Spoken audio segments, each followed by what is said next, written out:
So I read a very interesting book a while ago, about a year ago. It's called The Autobiography of Benjamin Franklin.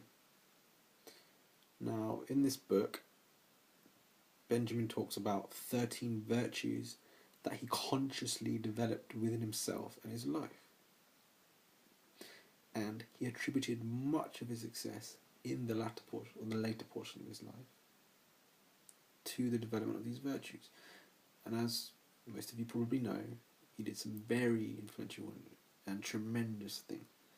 Very successful guy.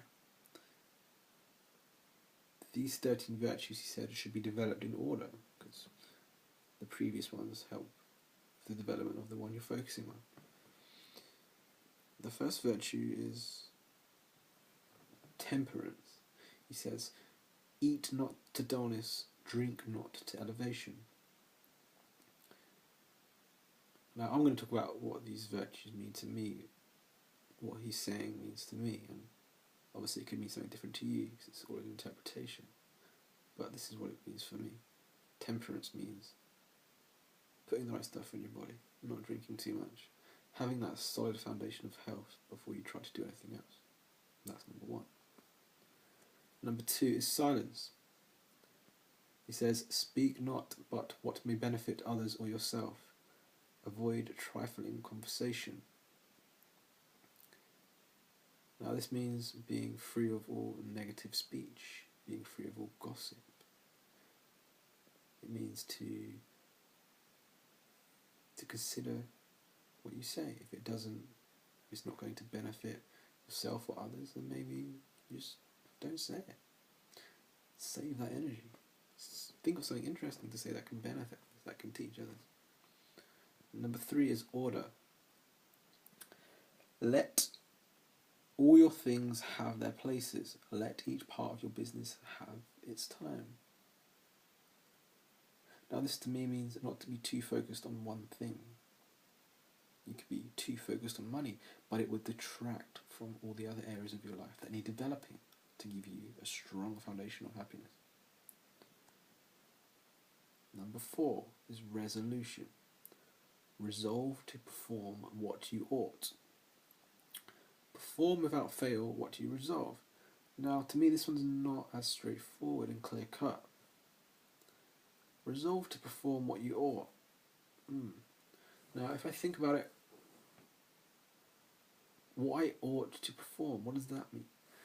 To me, that means, or what I ought to perform is what I'm passionate about, what interests me, what's right for me, not what other people define as acceptable or what I should do.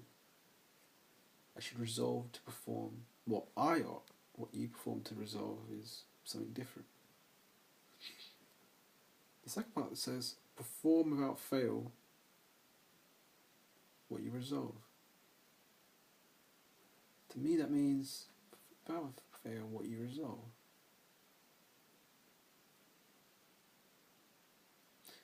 To me that means not to give up. Perform without fail. Stay on the path. Number five is frugality. Make no expense but to do good to others or yourself. Waste nothing. To me that means not buying things we don't need to perform activities that don't do good for ourselves or others. It means to conserve energy. Number six, industry. Lose no time. Be always employed in something useful. Cut off all unnecessary actions. To me that means, or it implies, an understanding that our time is limited. Our time and energy are finite. So, by cutting off all unnecessary actions, we create more time, we create more space for things that are important.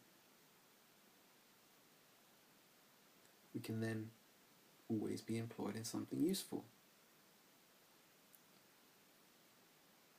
Number seven, and now we're getting on to the more difficult ones. This is sincerity. Use no hurtful deceit. Think innocently and justly. And if you speak, speak accordingly. being a good person, developing character, using no hurtful deceit, but not just acting that out, thinking that inwardly too, being genuine, thinking innocently and justly, and speaking accordingly. Being a decent human being, basically. Number 8, justice. Wrong none by doing injuries or omitting the benefits that are your duty. So, it's not just about what we do, it's about what we don't do, actions and inactions. We should take responsibility for our inactions too. We have moral duties to uphold. Number 9, moderation. He says, avoid extremes. Forbear resenting injuries so much as you think they deserve. This means keeping your cool. This means understanding that by telling somebody they're a dick, it's just going to get them angry and create more problems, I suppose. But what's reminds me of, Benjamin actually experienced this. He did not avoid extremes. And what happened was, this happened with a member of his community. He would get into arguments with this guy. And Benjamin would send him letters, degrading letters, abusive letters. And what happened was, this guy challenged Benjamin to a duel to the death. And, attempting to maintain his honour, Benjamin had to accept. And he knew that there was a strong chance he could die. This guy was big, he knew what to do with a sword. So Benjamin was faced with his own mortality, and it didn't make any sense. He probably wondered, how did I get into this situation? Why did I have to send these letters? It wasn't necessary. All it did was create problems. Now what happened was, the duel didn't actually go ahead, because their wife stepped in as the reason, got them to stop. Anyway, that one was moderation. Number 10, cleanliness. Tolerate no uncleanliness in body, clothes, or habitation. Now, to me, this one seems like it could be near the top. It seems something that would be more basic, like health. But it was Benjamin's journey. Maybe this is where it needed to be for him. Number 11, tranquility. Be not disturbed at trifles or at accidents, common or unavoidable. A lot of the things that happen in our life, a lot of the events around us, we can't control. So why let them control us? It's all a perception. If somebody does something wrong to me, I can understand that I wasn't in control of what he was doing. It is what it is. I won't allow myself to be disturbed by it. Number 12, chastity. Use the sex urge for health or offspring. Never to dullness, weakness, or the injury of your own or another's peace or reputation.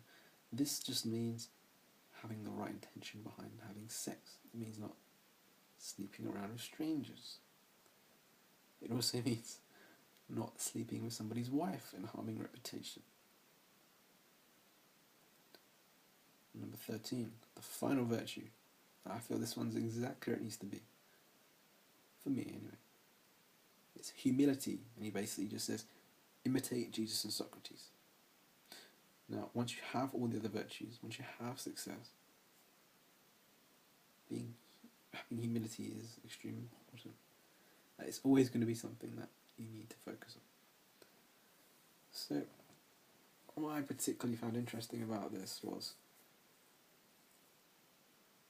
how a man with such tremendous success and prosperity and influence and reputation and all that, he actually consciously focused on developing virtues. He carried around a notebook where he would put marks. Like, I did this, I did that. It would be marks for each virtue or against it. So he would be consciously developing each one. Now, I think this was a big part of why he was successful, as he says. So, for me, it makes me look at the virtues I'm living by, and it makes me realise that I need to be consciously focusing on the development of virtue if I want any health or prosperity in my life or happiness. So, I'm beginning to lose my voice. It's very late. I've been talking a lot, so thank you for watching. Hope you got something out of this.